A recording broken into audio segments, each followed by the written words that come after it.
Man, I still can't beat Ganon in Kirby Sword and Shield.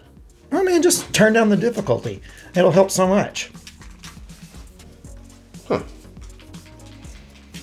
Wow. I'm finally experiencing success, which inspires a sense of achievement and a feeling of confidence, and I also feel like I'm able to experience the full narrative the way the developers intended. Thanks, Randy.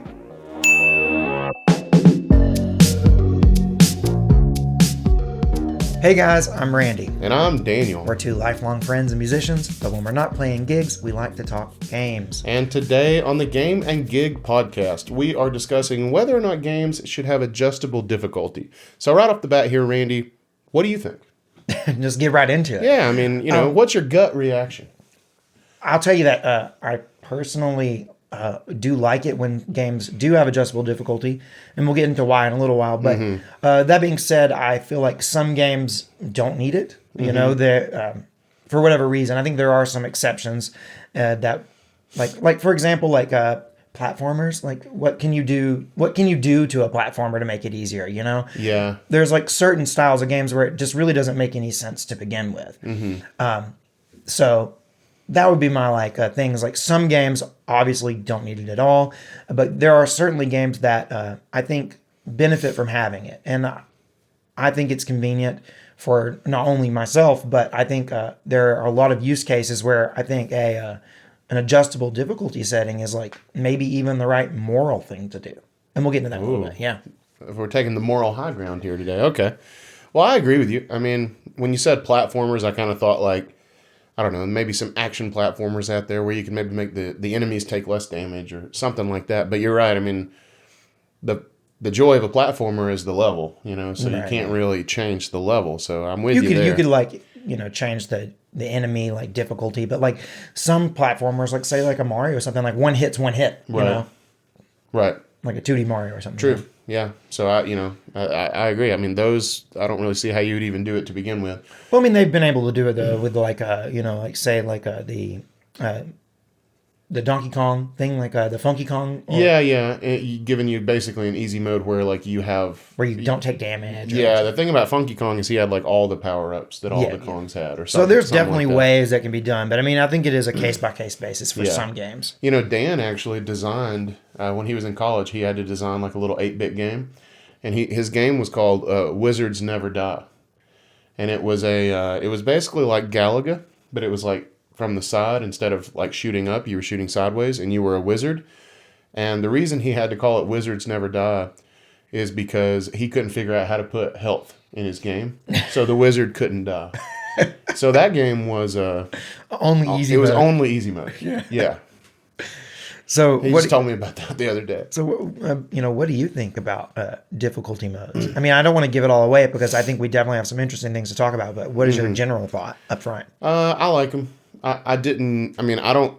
I try not to use them. Same. But if you'd asked me 2 years ago, I'd have been like, no, those just get good. Just play it the way they wanted you to play it. But but no, I have since mellowed a little bit. So I agree. I think it's a good thing, and it what it really comes down to is it makes the game more accessible, which is good. Yeah, absolutely, and that's what I was getting at earlier. And we'll talk about that in a little bit in terms of accessibility. Yeah. For there's many different reasons that you'd want to include some accessibility options in your game. Absolutely.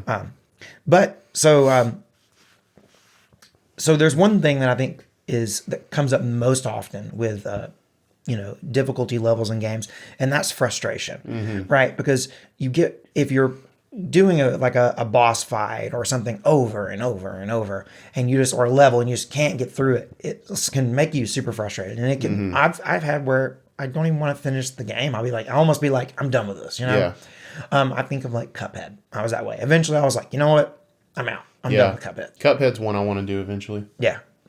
I don't even know if Cuphead has a difficulty setting. It may not. It kind of embraces being tough as nails. So I don't know. It may not. And it's kind of weird to think about a game like Cuphead being a 2D, side-scrolling kind of thing. I want those games to be hard. So I'm more apt to use the easier difficulty on a big 3D game. I don't know why. It's just I think one of those big 3D games are often narrative driven. Yeah. And when a game is narratively driven, what's sometimes like it's not about like a difficult boss or something. Really, it's just about the experience. And at that point, making the enemies a little easier can, you still get a similar experience in terms of like the narrative experience, which is Yeah. like I guess the main point of the game. Right. But I have one of those examples we'll talk about later. yeah. So like, here's the thing. But the question that comes up a lot, at least we saw this and when we talked about this in a poll and some comments, a lot of people were saying like, you're not, when you change the difficulty, you're not getting what the developer intended for you. Yeah. Which I wonder if that's true or not. Well, I mean, I see it on difficulty settings that you choose at the beginning of the game. It'll say very easy for those who only care about the story. Right, yeah. Easy for those that occasionally want a challenge but really care about the story. Right. Normal, the way the game was intended. So, I mean, they make it with like a specific gameplay experience in mind, but I mean, these developers are a lot smarter than you and I, and that they put thought into like how it's going to play on easy as well, unless it's just crap. I mean, But yeah, no. So I mean, I think I would have taken that argument 2 years ago and been like, "This is what they intended. You should play it this way." And I do still default there. Me too. I do too. But I don't like start up a game and put it on hard either. I put it on normal generally. I don't know what game I don't think I've ever started a game on hard. Like maybe if I did a replay or something, I might put it like, I want to do a hard mode replay of Dread, for instance, but not Dread mode. No, yeah. That's too much. Yeah, I usually default to the normal, and because I guess like that's what I think is the normal experience. But yeah, I don't know. Like, I think that if the devs were like dedicated to only having this one experience, I don't think they would put difficulty adjustments in the game. Yeah, just wouldn't give you the option. Yeah, it just wouldn't be there. And developers certainly do that. I mean, like that's like take like the Elden Ring, for example. It doesn't have difficulty settings, right? But that's because the developers didn't want to give you those difficulty settings. Yeah. They had a particular intention for the game, and they weren't going to allow for anything that was different than that. They only gave you the one option. And there are some things you can do in Elden Ring that make it a lot easier. I've heard some people talk about like it doesn't have an easy mode, but there are definitely things that you can choose to use that make the game much easier. So, which is an interesting approach, Yeah, well, I mean, like that. Yeah, but I mean, like all those kind of like Souls games. Well, they built their reputation on they're being known hard. to be, right? Yeah. I mean, but then you have games like for example, did Metroid Dread have difficulty settings at the beginning? Did it have so. like an easier version? Yeah. At least had hard. I mean, yeah. Because I did actually start a hard mode replay already. Yeah. I don't know if it had easy. I bet it did though.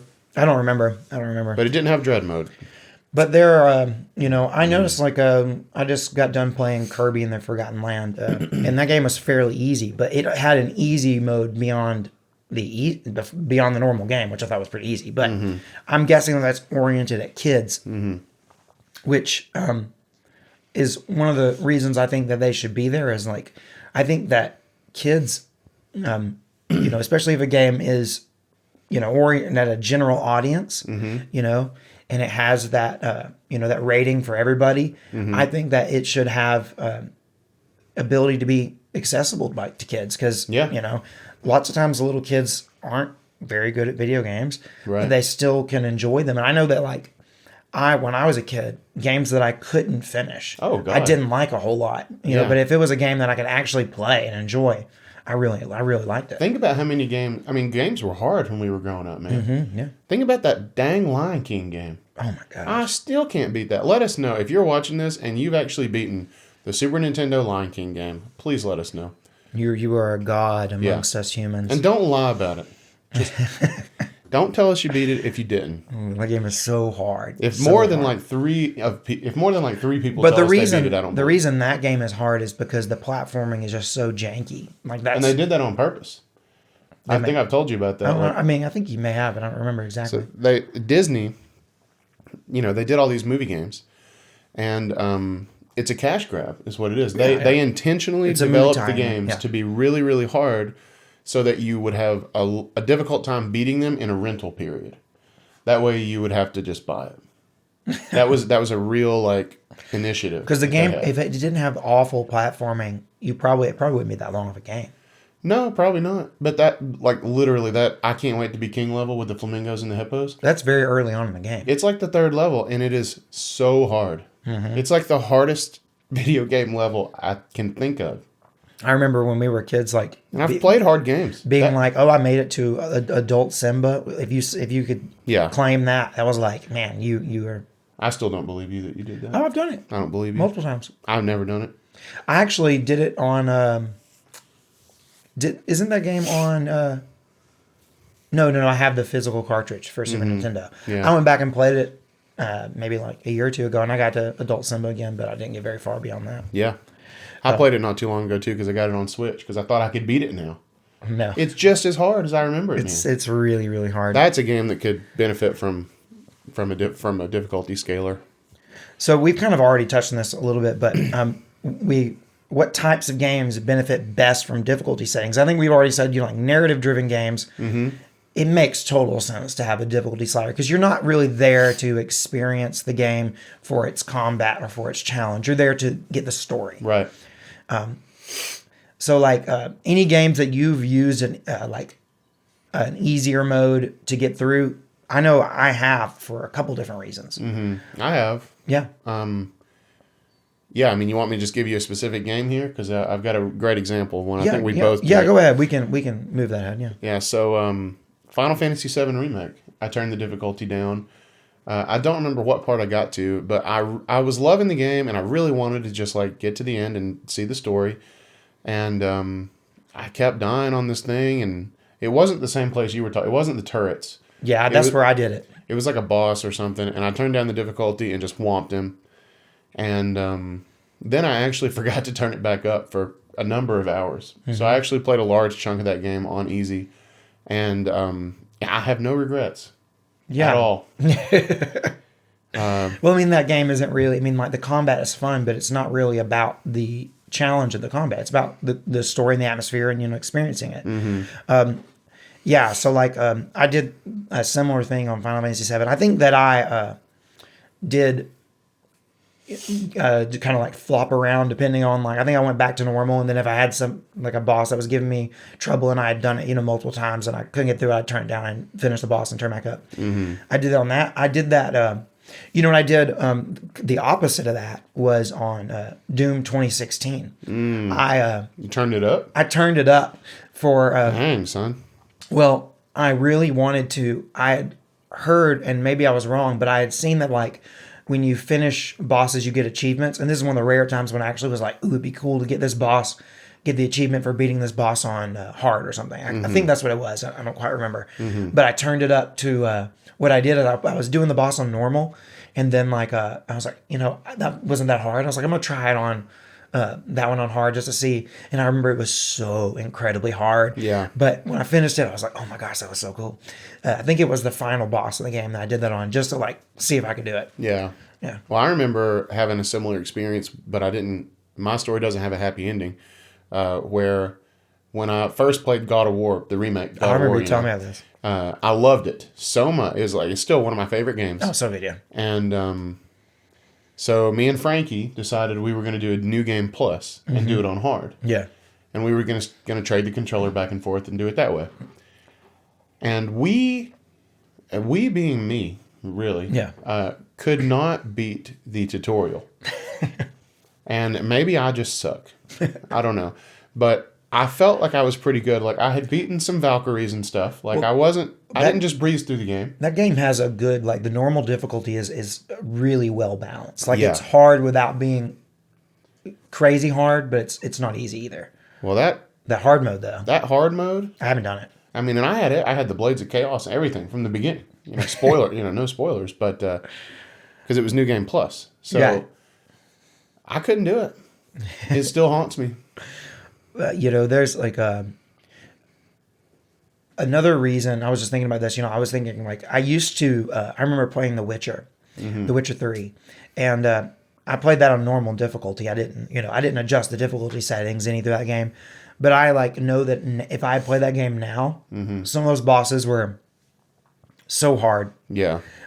Especially this one the DLC boss one of them was so hard. I think that if I was doing it now, running the channel where I'm trying to get through games in a reasonable amount of time, I would have turned down the difficulty for that boss. Yeah.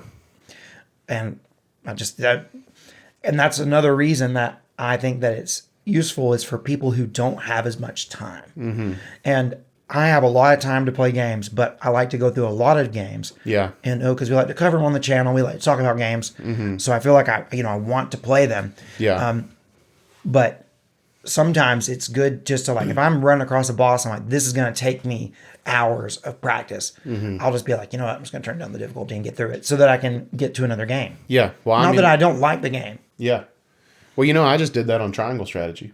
Yeah. To get past a level. Like, I was a little under leveled for the level at first, but that hadn't really been a problem up to that point. But I died like 3 times, and the battles are not quick. It's not like it's not a small undertaking to do a battle on Triangle Strategy. And I was talking to you about it, and I was like, God, this level's so hard. You were like, kind of like in our intro, you were like, just turn down the difficulty, man. And I did. And I did experience success, and it did inspire a feeling of confidence and achievement. And I do feel like I'm experiencing the narrative the way the devs intended. And that's the God's honest truth.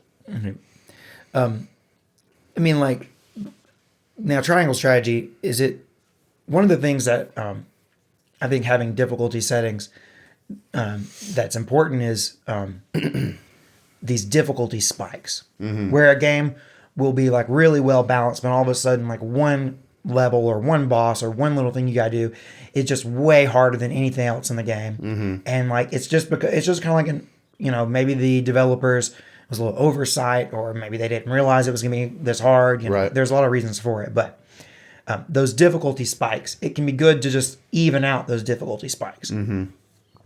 That's exactly what I did. Yeah. And it's useful for that. Yeah. One other thing that I was thinking that before I came over here is that I think that difficulty settings can be really great in games because, there are so many different people in this world, and everyone has their own struggles, whether that be physical or mental. Yeah. And those people should be, people who I think everyone should be able to experience the game at their own level. And if that means having a difficulty adjustment, to accommodate everyone, whether that be a kid or, there's all kinds of things. Yeah. But I think that it can be great for that. Yeah, totally. I mean, I know a person, I know a person who knows a person, basically, who doesn't have arms, and he plays games with his feet. Yeah.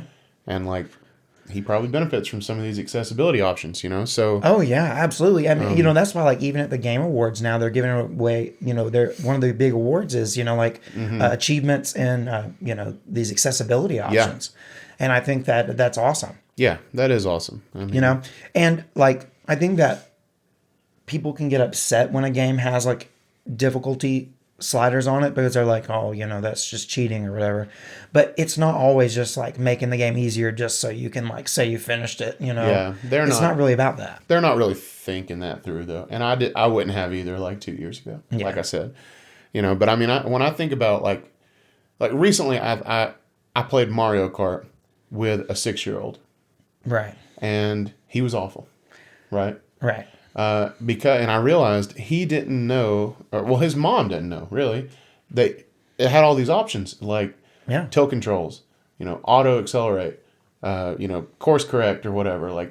None of those were on, and he was coming in 12th every time, right. And that's very disheartening. Yeah. So I was like, Hunter, give me that thing, and I changed a few settings, and he immediately was getting 6th, 5th, and we were playing on 50cc already, which is another option, right. that a 6-year-old needs. And then when I stopped playing, he kept playing, and he would come show me throughout the night. He was like, look, and he did win some races, because of those little options. So, yeah, that kind of stuff's important, and Mario Kart does that really well. Yeah, I think a lot of games do it well. I mean, but there is certainly a place for those games that are meant to be difficult. Mm-hmm. But that kind of brings us to the question of: do you like games that are difficult, really hard games? Yes, but it depends on what they are. I like really hard platformers. You know, like that's something that I've always really liked. Like Celeste is really hard, but I love Celeste. It's one of my favorite games that I've played in the past 5 years, probably. I want to play Cuphead, you know, for the same reason. I want to play Super Meat Boy because everyone says Celeste is very much like Super Meat Boy, and that attracts me to the game. But like, you know, new like AAA games that are like story driven and all that, I don't always like them to be super super hard. You know, like Final Fantasy VII. Yeah, I mean, like, it really just depends. I do like some hard games, and then when you finish a thing that is difficult, it can give you a great sense of achievement, but also just like getting to the end of a game, seeing the credits roll can give you a great sense of achievement too, even if you played it on an easier mode. Right. And, you know, like, I probably much like you, I do default to normal, and I pretty much always leave games on normal, but there have been some select times where, for, you know, like difficulty spikes, I bring it down, or if I'm just like, sometimes you know me, I play a game, and even if I don't 100% love it, I will see it through. And if it's a game that I like but don't love, and I just want to get through it so I can move on to something else, sometimes I will just turn it down just to get through the game. I don't remember what games I've done that with, but I know I've done that in the past. Yeah. I just thought of a random one. Hades. Like, Hades is super hard. Hades approaches it weird because it doesn't give you like, I don't think it gives you the option to play on easy. There may be an easy mode. I don't think there is. I don't think there is either. I think you just play it and it's hard and punishing, but it like forces you to get good. And then that game is so good that you get so good that what was hard is now easy. And it then gives you ways to make it harder. I've heard that. I think it was Donkey on his review of Hades, but it could have been someone else. I think he said that the really cool thing about Hades in its how it approaches difficulty is that it doesn't have an easy mode, but as you play the game, you unlock easy mode by it gives you more things you can do, and you just eventually the game gets easier as you go. Oddly, like weirdly, it gets easier. Does. Yeah, it does get easier, and you just get better, and you know what to expect, and you know what to pick up, and when you get all the stuff, yeah. So it just kind of like you gradually are, and then by the time you start completing runs, you're like, this isn't that hard, and then it gives you ways to make it like soul crushingly difficult. So. I think that overall, there's a lot of nuance in this discussion of, you know, difficulty settings. And we did a poll on this topic, and I thought we got some really interesting comments on this. But first, let's go over the poll. The poll said, should video games have adjustable difficulty settings? And 77% of people said yes, and 23% of people said no. So it wasn't like completely overwhelming, but it was pretty overwhelming to the yeses. You know, about 3/4 of people say, yeah, the game should have adjustable difficulty settings. I agree. Yeah, I think they should. I mean, it depends on the game, obviously. There are some games where it doesn't make sense. It doesn't make sense mechanically to do it. You know, like the game doesn't, like Tetris, for example. Like, Tetris gradually gets harder as it goes, right? I mean, like, what would be the point in keeping Tetris slow? I don't know. I guess you could do that.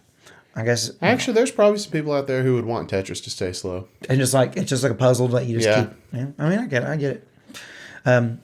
So let's go through the comments here. So Daniel, how about you take us away with this first? Yeah, we got Captain America here. Steven Rogers says no.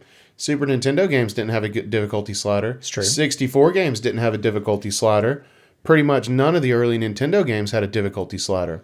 I can make an argument for some of the new games, though. And I was 14. I was playing the Resident Evil games for PlayStation 1. It's hard. Had to solve puzzles and everything. Very difficult. Also had to conserve ammo and avoid major zombie hordes.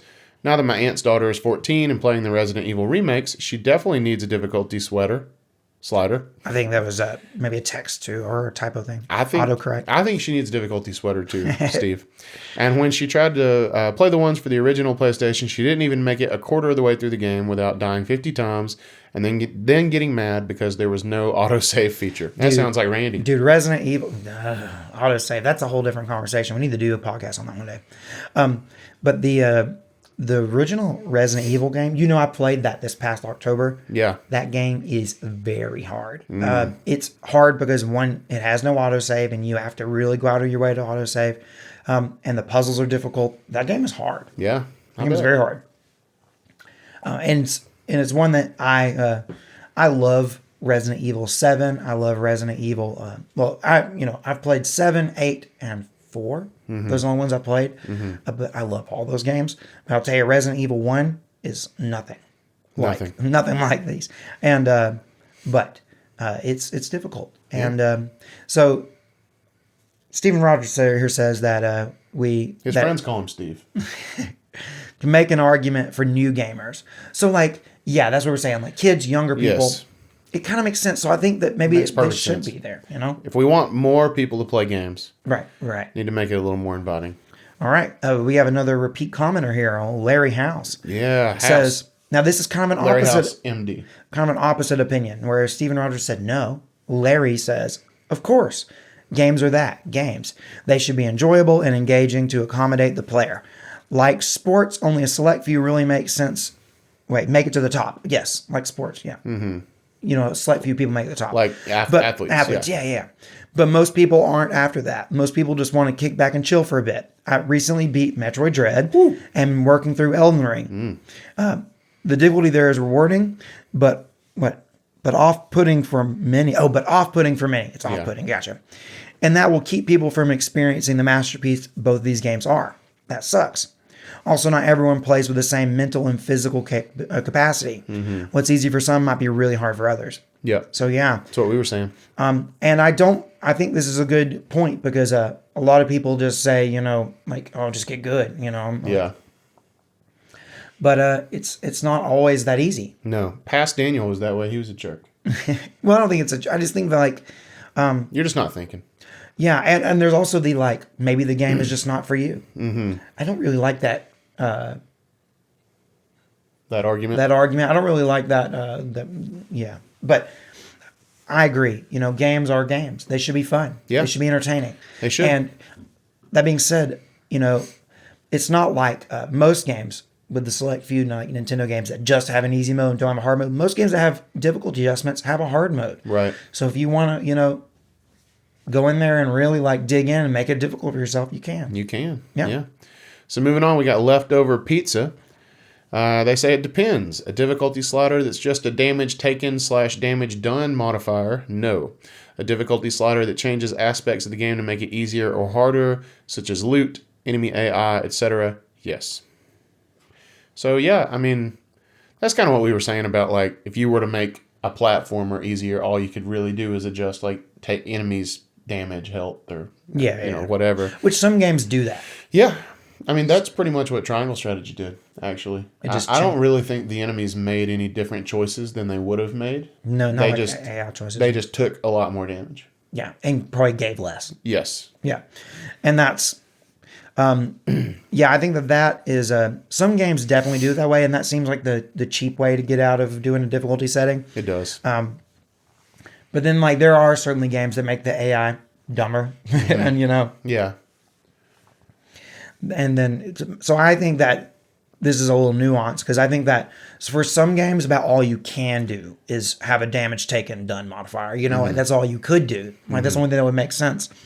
So I think it depends on the game in terms of these specifics. But I agree. I think that I really like games that I can't remember what game it was that I played, but I noticed in the options it was the difficulty settings, and to make it easier, the only thing it changed was that when you killed an enemy, they gave you better loot. Okay. And it was like you got more items. I want to say, gosh, it was a game that I played not too long ago. But yeah, that makes total sense. Because some games, all you need is like maybe extra health that enemies drop, or maybe they drop more ammo or something like that, you know? Yeah. I think that's pretty cool. You know, I feel like Gears, maybe the way they handle difficulty might be like the level of aggression the enemies, you know, exhibit, or I think it's Gears. It's one of those games that I've spent a lot of time on, but also like the enemy like radius in terms of like where they'll attack or like when they'll notice you and stuff like that. That those can all be interesting ways to do it. I think it's a game by game basis. Definitely. All right, one last comment. Celeria Rose, they write. Oh, thank you for commenting again, by the way. Yeah. Depends on the game and what the key point is. For some games, a certain level of difficulty is the point. Right? Talking about that. The Souls games, for example, Yes, there's exploration, story, and the like, but the key central point to the game is built and designed around the challenging gameplay. Remove that, and you've basically neutered the experience. It would be like allowing players to skip story choices in Mass Effect, or avoid the platforming from Mario, skip the puzzles in The Witness. It's just a point where having the alternate option would be detrimental to the game the devs wanted to make. On the other hand, there are games where it is more about the elements like story or the journey, and it's more important to the experience for the players to keep progressing, to see more of that rather than being roadblocked by difficult gameplay. In this case, difficult settings are appropriate because they prioritize those key elements over potential difficulty, which is less vital in that context. Yeah. Yeah, very well put. And I think that kind of really sums up my opinions quite well, is that it comes down to what the point of the game is. Mm-hmm. If the game is about story and exploration and the experience, why not have a pretty generous difficulty setting? Right. Yeah, absolutely. And then if it's more gameplay centered and it's about the puzzles or it's about the platforming, then I think a great example that was brought up here is The Witness, which I don't think you've played. I have not played The Witness, but The Witness is a puzzle game, and it's also like you're exploring and going through this. You're basically going through this little island world thing, and you're unlocking things and unlocking new areas and stuff by completing these puzzles. And the game tells you nothing, and you just have to gradually learn these quite complex puzzles as you go. Yeah. But I'll tell you, the game is so cool because the amount of satisfaction you get when you figure out how to do these puzzles is immense. It is so cool. And it would not be the same game if you could skip puzzles. Yeah. It just wouldn't. Now, that being said, that game is very hard. And for that reason, I think a lot of people will be turned off and not finish the game. But I think a game like The Witness probably could be enjoyed by anybody, even if they didn't finish the game. But at the same time, I wish there, it kind of sucks that is a game that I don't think is accessible to everyone. Because if you didn't have everything all together, either mentally or physically, I mean, like especially mentally, that game is very, very hard. Right. And it would definitely not be a game for everybody, which is kind of unfortunate. But I think with certain games, it just doesn't make sense. Right. No, I agree. I mean, think about Zelda. Like, how are you gonna make shrine puzzles easier? Right. I mean, I think you could do something like where enemies drop more loot and stuff. Like that could definitely be a thing. But Zelda's not all combat, I don't know that I've ever played a Zelda game that had a difficulty slider. I don't think they have them. I don't think they have them either. No. I just got done playing Wind Waker this week. Oh yeah? Yeah. Well, it sounds like we're skipping on to our next section here. So what you playing, Randy? Well, I finished playing Wind Waker this week. I really enjoyed that game. Very, traditional Zelda and the dungeons and everything. Yep. Those traditional 3D Zelda games I like, but I don't love.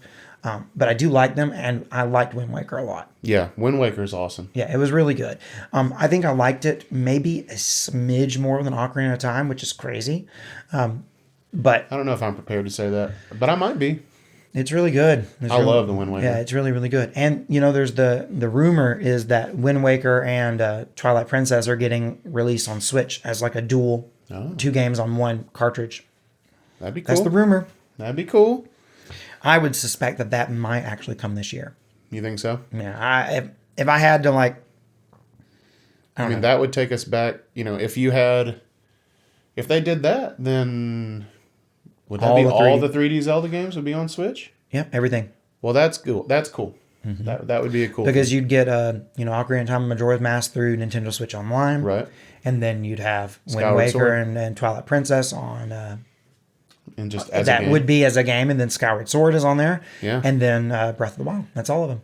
That's pretty cool. Yeah. That would be cool. Yeah, I think that they should should be able to have that on the go like that. Yeah, all of them, right? We're living in the freaking future. So Twilight Princess is the only one that I haven't played. I haven't played I have that not one played either. it at all. That's the one 3D Zelda game that I've never played at all. And so I'm excited. I hope that happens. But otherwise, games I'm playing are Guardians of the Galaxy still. Yep. I'm a little over halfway through that one and enjoying a lot. And then Catherine and I have been playing Stardew Valley. And that's been going really well as well. Stardew Valley is such a vibe. Yeah. and it's so relaxing. And the only downside to Stardew Valley is that it's a game that has no ending. You just have to pick when you want it to end, Right. and be like, okay, I'm done. And we need to talk about this sometime. We need to make a podcast about should a game have end credits? Mm-hmm. And I can save you the time on that one. Yes. I love end credits in a Yeah. game, and it's kind of like I don't know why it bothers me, but like for example, Assassin's Creed Valhalla, it doesn't have end credits, and if any game should have end credits, it's that one because Yeah. you play it for like almost 100 hours and then no payoff, Ugh. no Gross. no end credits. That's gross to Ubisoft. And then I mean, like I get like that. There's a trade off, right? Well, we need to talk about this later because I'll tell you why I like them so much. Okay. I can trace it back to Super Smash Brothers, the original. And this continued. But Yeah. do you remember what happened when you beat a one-player mode in Super Smash Brothers? I know that the credits roll. But do you remember what happened then? Don't you like? Isn't it got the flying credits that you like? Yes. I don't know if the N64 ones were flying or if they were just scrolling. I don't really remember. They were all a little different. Yeah, But you shot. you shot them. You Yeah, had to shoot the credits. Yep. Yeah, that was so cool. Every game should let you shoot the credits. Human Fall Flat has really cool credits where you fall through the credits and you can like knock the letters, and it's super That's super cool. cool. Yeah, Can you replay it? Can you replay the credits? I bet you can. you probably can. It's really cool. Yeah, I used to love shooting those credits though, for real. Oh, and I wanted to. Even when you could fast. Sorry, I'm just No, go ahead, fixated go. on No, these. go. You could like fast forward through the credits. I would even do that because I played it so much. I didn't really want to take the time to do it the long form way. But I would like fast forward and then I would just like spam A and just see how many I could shoot. Anyway, that was the hard mode of the credits. Last week, I forgot to mention that I played and finished Star Fox 64 3D on Very 3DS. cool. Yeah. Oh wow, you finished it, huh? Yeah. It takes like an hour to finish Star Fox. Well, I did the hard Well, route. I did it. I did the hard route. Okay, you did the hard route. And that game, the final Andros boss is very hard on Yeah. hard. It's Do you like the Star Fox 64 3D better than the OG? I mean, like, it's not that different. Yeah, It's just in 3D. Other than that, I mean, like, it does have updated graphics and stuff, but yeah, like I have done that.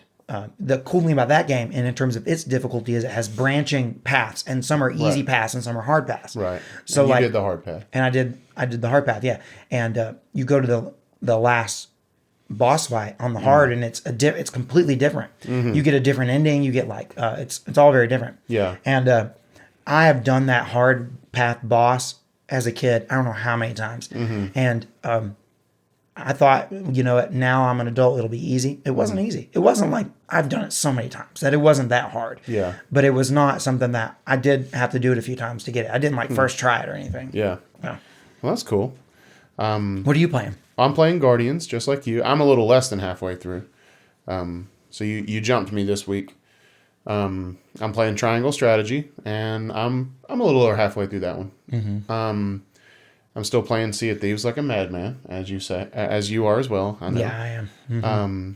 I have to always forget to bring that one up Yeah. because we stream Sea of Thieves on Twitch every Sunday, Tuesday, and Thursday. Every Tuesday, Sunday, and Thursday. That's right. Sea of Thieves is a problem for me because I'm getting way back into it. Like I can feel the drive like for Sea of Thieves again, and for a while I didn't Right. feel it as hard. But now we've actually got people in our Discord server talking about it, and it's reinvigorated me. We finally hit our 50 Twitch follower goal. So now the goal is 100. Help us get to 100 followers, and we're going to give you an 8-hour marathon stream or something like that. Oh gosh. And I'm all in for that. That sounds super fun. And I'm also playing again a lot of Smash. I feel the drive. Well, that for one's been your Smash whole again. life. That's been your whole life. I have never been able to get out of the shadow of Smash, and I don't ever want to. You might now. I mean, when's the next time we're going to see a Smash game? Who knows? That's what I'm saying. That's why I had to keep this one alive. I'm at like 750 hours on it. Do you think there ever will be another Smash game? Yeah, totally. Okay. Yeah. I mean, why would they not? It's like one of their most successful. What if they series. just port Ultimate forever? What if it's a GTA 5 and they just keep porting it forever? For like 3 more console generations? Yeah. What if it's a Skyrim, you know? You know, it deserves to be. I'll tell you that. It's great. What if it's like 15 years before we even hear talk of another Smash game? Well, I don't know why you're trying to get me down, but Sakura, he says he's not going to do another one. I think he was kind of alluding to that. Now he's kind of ambiguous. No, and he's leaving it open on purpose. He's done this before. But he's done this before, exactly. And he came back. I'm just saying, but not. I may be about to make a hot take though, because most Smash fans like worship at the altar of Sakurai. And I also love Sakurai. He's given me my favorite games of all time. He's given me the game series that means more to me than any other. Right. But there's a lot of things about Smash I would change. And I'm afraid that Sakurai and I just don't see eye to eye on some of these issues. So Fair enough. if somebody else did take the helm, I wouldn't want him to change much because Sakurai pretty much nailed it. Mm-hmm. But there are some things that I would change. So I'm open to it, is what I'm saying. Yeah. I'm not trying to kick Sakurai out the door. If he wants to come back, I welcome you with open arms. But if you're watching Sakurai, I love you. Yeah, I really highly doubt that. Hey, I'm just saying, Sakurai. I heard he was a Gaming Gig fan. That's what I heard. I heard he was our 50th follower on Twitch. That's what I heard. But I don't know if it's reliable. I mean, you never know those Twitch usernames. But All right, man. It was like Kirby Kid Icarus Smash 10,000, something like that. Anyway, I don't know. All right, well, I think we are at the end. So until next time, guys, I'm Randy. And I'm Daniel. And this has been Gaming Gig. Peace out.